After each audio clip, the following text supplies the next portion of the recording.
మనం పైకి ఆస్తికులుగా కనబడతాం, కానీ లోపల భగవంతుడి మీద ఎప్పుడూ అనుమానమేనండి.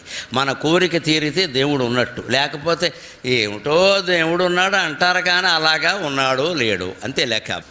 ఈ మహిమలు ఏవైనా సరే క్షేత్రాల్లో ఎందుకు ఉంటాయంటే మానవులు అనయము నాస్తికులు.